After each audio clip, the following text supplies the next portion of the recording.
ஓம் ஹரஹர நம பார்வதி பதையே ஹரஹர மகாதேவா.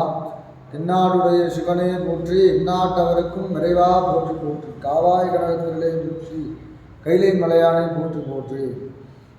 அனைவருக்கும் என்னுடைய பணிவான நமஸ்காரங்கள்.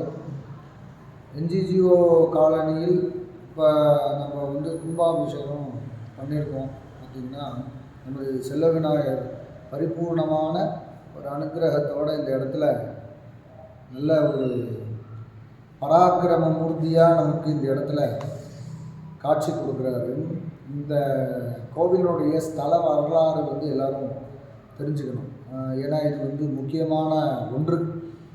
ஏன்னா இந்த முக்கியமான ஒன்று ஏன் அப்படின்னு சொல்கிறேன்னா, பிள்ளையார் எல்லா இடத்துலையும் கிழக்கு பார்த்து தான் இருப்பாங்க. இந்த இடத்துல பிள்ளையார் மேற்க பார்த்து தான் இருக்கார். இந்த மேற்க பார்த்து இருக்கிறது ரொம்ப சாநித்தியமும் கூட. சாமி ரொம்ப சக்தி வாய்ந்ததும் கூட. நம்ம செல்வ விநாயகர் அப்படியே பார்த்திங்கன்னா சாமியினுடைய பரிபூர்ணமான அருளால் கிட்டத்தட்ட ஒரு 1000 குடும்பம் இந்த கோவிலால் வாழ்ந்திருக்கு. நல்லபடியாக எல்லாருமே சந்தோஷமாக நல்ல ஒரு தருணங்களோடையும் தர்மத்தோடையும் ஞானத்தோடையும் ஐஸ்வர்யங்களும் கொடுத்து நமது பிள்ளையார் எல்லாருக்கும் அனுகிரகம் பண்ணியிருக்காரு அப்படிங்கிற ஒரு சாஸ்திரம் இந்த இடத்துல இருக்குது. என்ன அப்படின்னு பார்த்திங்கன்னா, குழந்தை பேர் இல்லாதவர்களுக்கு குழந்தை பேரும், அடுத்தபடியாக குழந்தை பேருனா புத்திரபாகியம் இல்லாதவங்களுக்கு புத்திரபாகியம் கொடுத்துருக்காங்க. அதே மாதிரி படிப்பு அறிவு இல்லாதவர்களுக்கு பிள்ளையார்கிட்ட மனசில் வேண்டிக்கிட்டு ஒரு 11 ரூபாயை வச்சு உண்டியலில் போட்டு சாமிக்கு நமஸ்காரம் பண்ணி அனுதினமும் 11 வாட்டி 11 நாள் விளக்கேற்றி ஒரு 11 ரூபா உண்டியலில் போட்டு சாமியை நல்லபடியாக நல்லா மனசில் வேண்டிக்கிட்டால் அந்த படிப்பு அறிவு ஞானம் கல்வி எல்லாமே வருங்கிறது சாஸ்திரமும் சொல்லியிருக்கு. அதே மாதிரி பிள்ளையாரும் அப்படி தான் எல்லாருக்கும் கொடுத்துட்ருக்காங்க. அடுத்தபடியாக பார்த்திங்கன்னா, அது சீக்கிரம் யாருக்கெல்லாம் கல்யாணம் விவாகம் நடக்காதவங்களுக்கெல்லாம் விவாகம்லாம் நிறைய நடந்திருக்கு. இந்த கோவிலில் நிறைய பேருக்கு வேண்டி நிறைய கல்யாணங்கள்லாம் பிள்ளையார் பரிபூர்ண ஆசையோடு வாரி வழலாக இந்த இடத்துல எல்லாருக்கும் நல்லது பண்ணியிருக்காரு. அந்த விதத்தின் பூர்வமாக செவ்வாய்க்கிழமை பார்த்திங்கன்னா, செவ்வாய்க்கிழமை வெத்தலை பாக்கு பழம் தேங்காய் அரிசி வெல்லம் இதெல்லாம் வச்சு சாமிகிட்ட நல்லபடியாக நல்லா மனசார பிரார்த்தனை பண்ணி நமக்கு நல்லா படிப்பு அறிவு கிடைக்குமா பிள்ளையார்கிட்ட அதெல்லாம் வச்சு தானம் கொடுத்து, அதே மாதிரி புத்திரபாகங்கள் இல்லையா பிள்ளையார்கிட்ட அதே மாதிரி வெத்தலை பாக்கு பழம் தேங்காய் அரிசி வெல்லம் இதெல்லாம் வச்சு சாமிக்கு தானம் கொடுத்து, அதே மாதிரி கல்யாணம் ஆகணுமா என்ன வரன்கள் கேட்ட வரன்களை அள்ளித்தரும் பரம விநாயகர் நம்ம அனுகிரகத்தினால எல்லாருக்கும் நல்லபடி நடந்துகிட்ருக்கு. இந்த பதிவு ஏன் சொல்கிறேன் அப்படின்னா, இந்த என்ஜிஓ காலனி மக்களை கேட்டிங்கன்னா எல்லாருக்கும் நம்ம விநாயகருடைய பரிபூர்ணமான அருள் எப்படி கிடைக்கும்.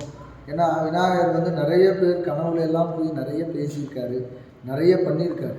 எல்லாருக்கும் எல்லாருக்கும் நல்லது மட்டுமே நிறைய பேருக்கு கொடுத்துருக்காரு. அதே மாதிரி விநாயகரும் அதே மாதிரி பரிபூர்ணமான அருள். அதே மாதிரி திங்கட்கிழமை சாமிக்கு பாலாபிஷேகம். யாருக்கு அப்படின்னு பார்த்தீங்கன்னா சிவபெருமானுக்கு பாலாபிஷேகம் வாங்கி கொடுத்து ஒரு 11 தடவை இது பண்ணாலும் கூட சிவபெருமானும் அனுகிரகம் பண்ணியிருக்காரு இந்த இடத்துல நிறைய பேருக்கு. சிவபெருமானும் கூட இங்கே இருக்கிற எல்லா தெய்வங்களும் எல்லாத்தையும் வேண்டிய வரன்களை விநாயகர் மூலியமாக எல்லாருக்கும் காட்சி கொடுத்துருக்காங்க. அதே பார்த்திங்கன்னா முருகப்பெருமானும் அப்படி தான் பாலமுருகராக இருக்கார்.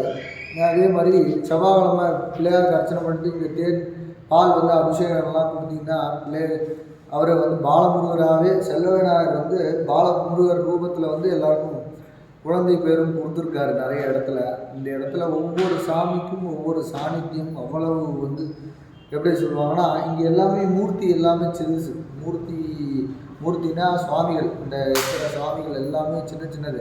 ஆனால் மூர்த்தி சிறுசு கீர்த்தி பெருசுங்கிற மாதிரி இந்த இடத்துல விநாயகர் சும்மா ஒரு 1300 ஸ்கொயர் ஃபீட்டில் தான் இருக்கார். ஆனால் இவரையெல்லாம் நம்ம எப்படி ஒரு கோபுரத்தில் இதுவே வந்து அவருக்கு பராக்கிரம மகா ராஜகோபுரமாக தான் நம்ம இந்த இடத்துல நம்ம பண்ணியிருக்கோம். அவருக்கு மனசு அவ்வளவு திருப்தி. ஏன்னு பார்த்தீங்கன்னா, இதுக்கு முன்னாடி வந்து கிழக்கு பார்த்து அரசமரத்து அடியில் பிள்ளையார் வந்து ஒரு 36-40 வருஷத்துக்கு முன்னாடி இருந்தார். அப்போ பார்த்தீங்கன்னா வில்வ மரம் இருந்தது. வில்வ மரத்து அடியிலையும் பிள்ளையார் வந்து கிழக்க பார்த்து இருந்தார்.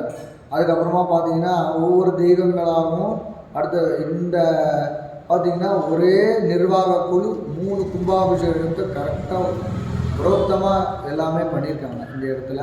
இப்போ வந்து இன்னும் நல்லபடியாக வந்துடுச்சு. இன்னும் அடுத்த காலகட்டத்துக்கு இன்னும் பெருசாக வரும் அப்படிங்கிறது எல்லாரையுடைய நம்பிக்கை. பிள்ளையாருக்கு அவங்களாலேயே அவரே பண்ணிக்கிட்டார். ஒவ்வொரு விஷயமும் பார்த்து ஒரு சில லேட்டு இங்கே என்ன ஆச்சுன்னா 2-3 வருஷம் தள்ளி போயிடுச்சு. 2-3 வருஷம் தள்ளி போனவங்களும் கூட அவருக்கு வந்து அது இதாக இல்லாமல் இப்படியே வந்து ஒவ்வொரு விஷயங்களும் அவரே பார்த்து ஒரு சில விஷயங்கள் எல்லாமே ஒவ்வொன்றும் பார்த்து பண்ணிக்கிட்டார். எப்படி பார்த்து பண்ணிக்கிட்டாரு அப்படின்னு பார்த்தீங்கன்னா, அவர் மூலியமாகவே ஒரு சில எல்லா காரியமும் அவரால் மட்டுமே இந்த இடத்துல இயங்குது. எல்லா காரியமும் சத்காரியங்களும் பரிபூர்ணமான கிருபையோட எல்லா வளங்களும் வேண்டி எல்லாருமே சந்தோஷமாக இருக்கணும், ஞானத்தோடையும் இருக்கணும், கல்வியோடையும் இருக்கணும் அப்படின்னு சொல்லி இந்த பதிவை சொல்லி முடிச்சுக்கிறான். அதே மாதிரி எங்கேயோ பாருங்க மக்கள் இங்கே இருக்கிறவங்க எல்லாருமே பிள்ளையார் வந்து ஒரு குழந்தை எல்லாருக்குமே. ஏன்னா அழுகிறதும் சரி, நம்ம சொல்கிற கஷ்டங்களையும் எடுத்துக்குவார், நம்ம சொல்கிற நல்லதையும் எடுத்துக்குவார், துக்கங்களையும் வாங்கி கொடுக்குறார். ஏன் இந்த பிள்ளையார் அப்படி வாங்கிக்கிறாரு அப்படின்னு பார்த்தீங்கன்னா, எல்லா விஷயத்துலேயும் பிள்ளையார் வந்து எல்லாருக்கும் ஒரு நல்ல ஒரு அருளையும் கொடுத்து அருளை சுரக்கும் பதி அப்படின்னு வந்து இங்கே வந்து மக்கள்லாம் வந்து பாடுவாங்க. செல்ல விநாயகா அப்படின்னு சொல்லி பிள்ளையாருக்கு பாட்டெல்லாம் எழுதியிருக்காங்க. அதனால் வந்து நம்ம இந்த கோவிலுக்கு நீங்கள் வந்து நல்லபடியாக வந்து எல்லாரும் சந்தோஷமாக வாழணும், எல்லாரும் திருப்தியாக ஒரு நாள் வந்து இந்த கோவிலுக்கு வந்து பாருங்கள்.